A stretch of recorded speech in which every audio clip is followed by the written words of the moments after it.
Hi friends, hello to my May plan with me. As you may have probably guessed, this month's theme would be dedicated to Star Wars. However, what I wanted to really avoid is being a bit cliche with my Star Wars theme. I wanted to be something special because it has been a very special story for me. So I decided to do my theme page dedicated to the Force Priestesses. To be honest, until recently I didn't even know what the Force Priestesses were or that they even existed. I was watching Star Wars The Clone Wars. There was a storyline where Yoda becomes an even wiser and better Jedi by meeting the priestesses. And what the priestesses really are basically representation of the connection between the living force as experienced by all living beings and the cosmic force. And I have to say I found this very poetic and very inspiring. Also the whole encounter of Yoda with the priestesses, the way that he transformed into a force spirit by connecting with them was quite interesting for me.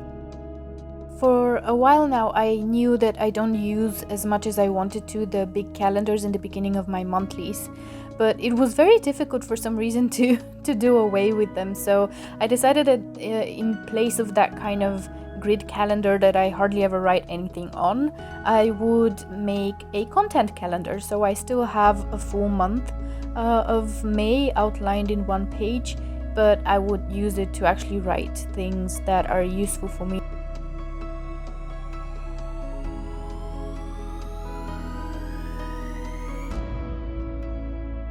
The picture is fairly obviously my attempt to recreate the sunrise on Tatooine. The twin suns are quite exceptional and fairly recognizable, so if I didn't do too great of a job with the home planet of Anakin Skywalker, at least maybe you can still recognize what was the idea behind it with the two suns.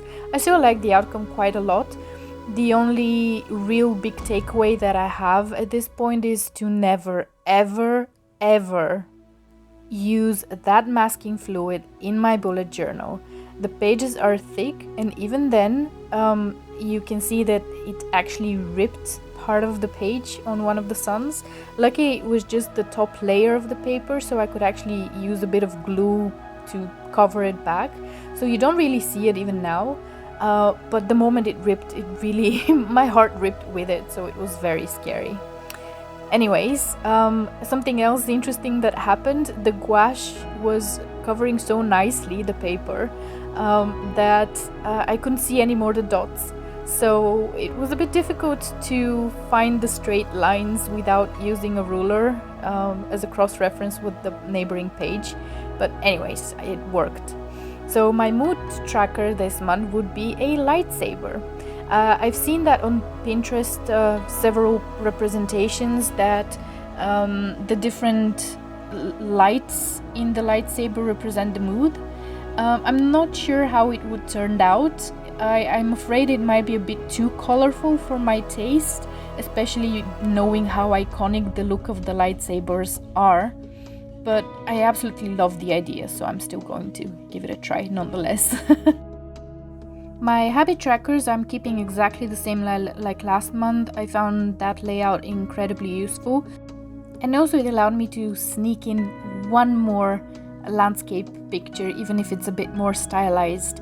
And this time I really wanted to include the Death Star.